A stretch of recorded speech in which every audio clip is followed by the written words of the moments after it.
एक राजा था। वहाँ के राजा को एक दिन खबर मिली कि अमुक गांव में एक बहुत ही पहुँचे हुए स्वामी जी हैं। उन्होंने एक ऐसी विद्या प्राप्त कर ली है जिससे मनुष्य हमेशा हमेशा के लिए जिंदा रह सकता है। उसकी कभी मौत नहीं हो सकती। जैसे ही यह बात राजा ने सुनी तो वह बहुत खुश हुआ। उसने तुरंत अपने दूतों को बुलाया और कहा, तुम अभी युमुक गांव में जाओ। जितना जल्द से जल्द हो सके उस गांव में स्वामी जी के पास जाओ और उनसे विद्या सीखो और वापिस आकर जल्द मुझे सिखाओ। तुम बिल्कुल भी देर मत करो, क्योंकि ऐसी विद्या को शीघ्र पाना चाहिए जिसको प्राप्त करने के बाद मैं कभी मरूंगा ही नहीं। राजा का आदेश मिलते ही दूत ने उस गांव के लिए प्रस्थान किया जहां वह स्वामी जी रहते थे। वह दूत पूरे दिन चलता रहा, सारी रात चलता रहा, तब जाकर वह वहां पहुंचा। परंतु जैसे ही दूत उस गांव में पहुंचा तब तक तो स्वामी जी मर चुके थे और दूत बेचारा खाली हाथ ही उस गांव से लौटा। अब जैसे ही दूत आया कि राजा ने प्रश्न की बौछार कर दी, क्या तुमने वह विद्या सीख लिया? क्या यह मालूम कर लिया कि अमर कैसे रह सकते हैं? जल्दी से जल्दी मुझे सिखाओ।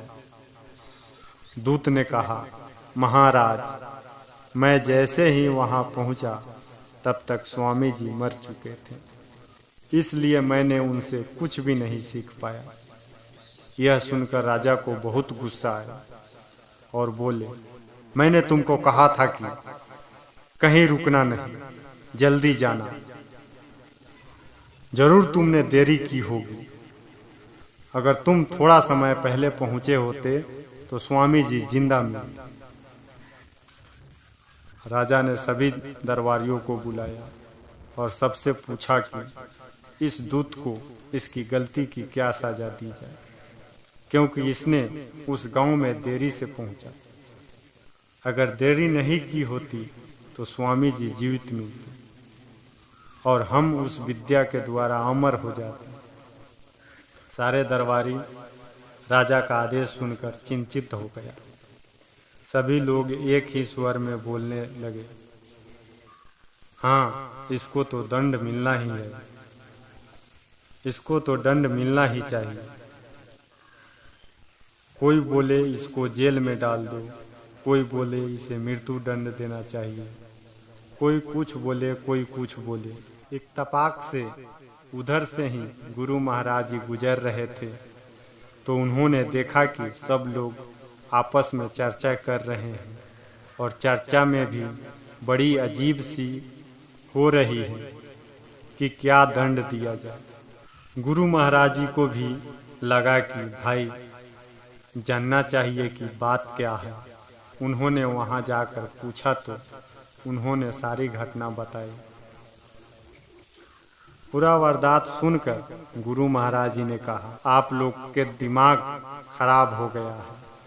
अरे, अगर उस स्वामी जी को सचमुच में अमर होने की विद्या की जानकारी होती तो वह मर कैसे गए?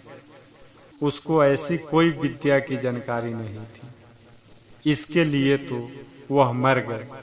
और यहाँ आप लोग इस निर्दोष बेचारे को दंड देने की बात कर रहे हैं। क्या दंड दिया जाए? इस प्रकार मनुष्य भी दूसरे कामों में व्यस्त हो जाता है, परंतु जो मूल बात है